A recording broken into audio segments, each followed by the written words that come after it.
ನಮಸ್ತೆ ಫ್ರೆಂಡ್ಸ್.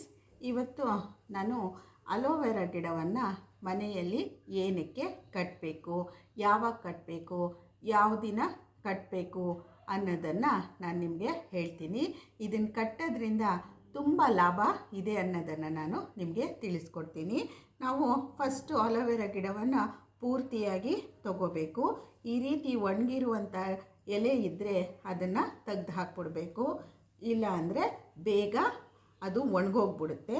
ಮತ್ತು ಬುಡ ಸಮೇತ ನಾವು ಈ ಗಿಡವನ್ನು ತಗೋಬೇಕು. ತಗೊಂಡು ನಾನು ನೀರಲ್ಲಿ ತೊಳೆದು ಶುದ್ಧವಾಗಿ ಇಟ್ಟಿದ್ದೀನಿ.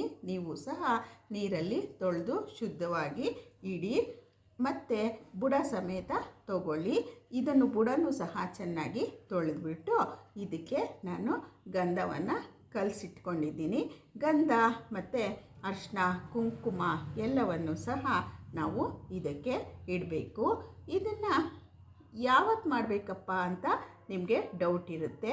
ಇದನ್ನು ನಾವು ಅಮಾವಾಸ್ಯೆ ದಿನ ಮಾಡಿದ್ರೆ ತುಂಬ ಒಳ್ಳೆಯದು. ಇವತ್ತು ಅಮಾವಾಸ್ಯೆ ಇದೆ, ಅದಕ್ಕೆ ನಾನು ಮಾಡ್ತಾಯಿದ್ದೀನಿ. ಯಾವ ಅಮಾವಾಸ್ಯೆ ಆದರೂ ಪರವಾಗಿಲ್ಲ, ಅಮಾವಾಸ್ಯೆ ದಿನ ನೀವು ಇದನ್ನು ಮಾಡಿದ್ರೆ ಒಳ್ಳೆಯದು. ಗಂಧ ಇಟ್ಟಿದ್ದೀನಿ. ಈಗ ಅರಿಶಿನವನ್ನು ನಾನು ಇಡ್ತಾಯಿದ್ದೀನಿ. ಇದು ನಿಮ್ಮೆಲ್ಲರಿಗೂ ಯೂಸ್ಫುಲ್ ಆಗುವಂತಹ ಒಂದು ವಿಡಿಯೋ ಅಂತ ಅಂದ್ಕೊಂಡಿದ್ದೀನಿ. ಏಕೆಂದರೆ ಮನೆಯಲ್ಲೇನಾದರೂ ನೆಗೆಟಿವ್ ಎನರ್ಜಿ ಇದ್ದರೆ, ಮನೆಯಲ್ಲೇನಾದರೂ ಏಳಿಗೆ ಆಗ್ತಾ ಇಲ್ಲ ಅಂದರೆ, ಮತ್ತು ನಿಮ್ಮ ಮಕ್ಕಳಿಗೆ, ನಿಮ್ಮ ಸಂಬಂಧಿಕರೇ ಇಲ್ಲ ನಿಮಗೆ ಏನಾದರೂ ಕೆಲಸ ಆಗಬೇಕು ಅಂದರೆ, ಯಾವುದಾದ್ರೂ ಹಣಕಾಸಿನ ತೊಂದರೆ ಇದ್ದರೆ ಎಲ್ಲವೂ ಸಹ ಇದನ್ನು ನಾವು ಮನೆ ಬಾಗಿಲಿಗೆ ಕಟ್ಟೋದ್ರಿಂದ ಪರಿಹಾರ ಸಿಗುತ್ತೆ ಅನ್ನೋದನ್ನು ನಾವು ಇದರಿಂದ ತಿಳ್ಕೊಬಹುದು. ಬೇಕಾದರೆ ನೀವು ಪರೀಕ್ಷೆ ಮಾಡಿ. ಇದನ್ನು ಕಟ್ಟಿದ ಮೇಲೆ ನಿಮ್ಮ ಮನೆ ಪರಿಸ್ಥಿತಿ, ನಿಮ್ಮ ಮನೆಯ ಆರ್ಥಿಕ ಪರಿಸ್ಥಿತಿ, ನಿಮಗೆ ಆಗಬೇಕಾಗಿರುವಂತಹ ಕೆಲಸಗಳು ಎಲ್ಲವೂ ಸಹ ಸರಾಗವಾಗಿ ಆಗುತ್ತೆ.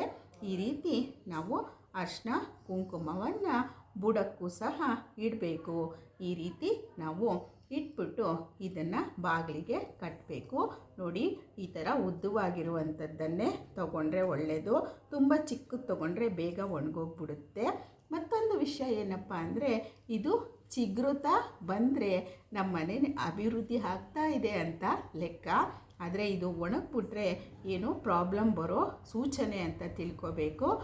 ಆಗ ಏನು ಮಾಡಬೇಕು, ಒಣಗಿದಾಗ ಅದನ್ನು ತೆಗೆದ್ಬಿಟ್ಟು ಅದನ್ನು ಯಾವುದಾದ್ರೂ ಮರದ ಕೆಳಗಡೆ ಹಾಕ್ಬಿಟ್ಟು ಹೊಸ ಅಲೋವೆರಾವನ್ನು ನಾವು ಮನೆಯ ಬಾಗಿಲಿಗೆ ಕಟ್ಟಬೇಕು.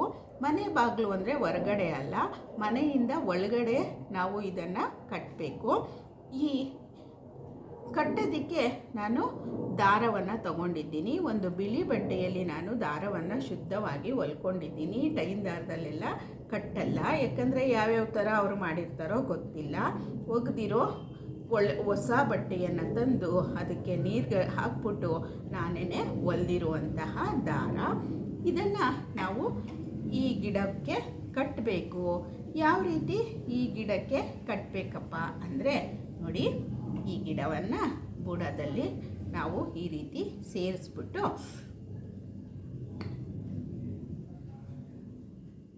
ಈ ರೀತಿ ಕಟ್ಬಿಟ್ಟು ಮನೆ ಬಾಗಿಲಿಗೆ ನಾವು ಇದನ್ನು ತಗ್ಲಾಕಬೇಕು.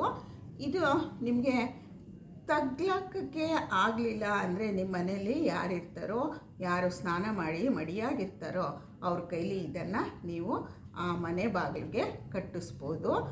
ನೀವು ಯಾವಾಗ ಪೂಜೆ ಮಾಡ್ತೀರೋ ಆವಾಗ ಇದಕ್ಕೂ ಪೂಜೆಯನ್ನು ಮಾಡಿದ್ರೆ ತುಂಬ ಒಳ್ಳೆಯದು.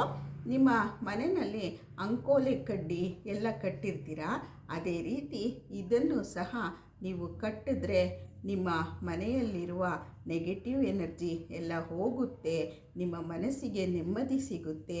ನೀವು ಅಂದ್ಕೊಂಡಿರೋ ಎಲ್ಲ ಕೆಲಸಗಳು ಸಹ ಸರಾಗವಾಗಿ ಆಗುತ್ತೆ ಅಂತ ಹೇಳಬಹುದು. ಈಗ ಇದನ್ನು ಮನೆ ಯಜಮಾನನ ಕೈಯಲ್ಲಿ, ಇಲ್ಲ ಯಾರು ಶುದ್ಧವಾಗಿ ಸ್ನಾನ ಮಾಡಿರ್ತಾರೋ ಅವ್ರ ಕೈಲಿ ಇದನ್ನು ಕಟ್ಟಿಸ್ಬೋದು. ಮತ್ತು ನಾವು ಪೂಜೆ ಯಾವತ್ತು ಮಾಡ್ತೀವೋ ಆಗ ಈ ಗಿಡಕ್ಕೂ ಸಹ ನಾವು ಊದ್ಗಡ್ಡಿ ಹೊಗೆಯನ್ನು ಕೊಟ್ಟು ಪೂಜೆ ಮಾಡಿದ್ರೆ ಮನೆಯೂ ಶುದ್ಧ ಆಗುತ್ತೆ, ಪರಿಸರವೂ ಶುದ್ಧ ಆಗುತ್ತೆ, ಮನಸ್ಸು ಸಹ ಶುದ್ಧ ಆಗುತ್ತೆ.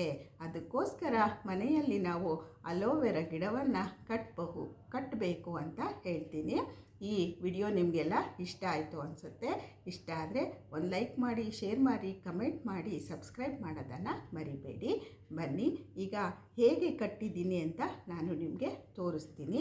ನನ್ನ ಕೈಲಿ ಕಟ್ಟಕ್ಕೆ ಆಗಲ್ಲ, ಆದರೂ ಸಹ ನಮ್ಮನೆ ಹುಡುಗನ ಕರೆದ್ಬಿಟ್ಟು ಕಟ್ಟಿಸ್ತಾ ಇದ್ದೀನಿ. ಅವನು ವಿಡಿಯೋ ಮಾಡಬೇಡ ಅಂದ, ಸರಿ ಅವನು ಕಟ್ಟಾದಮೇಲೆ ನಿಮಗೆ ತೋರಿಸ್ತೀನಿ.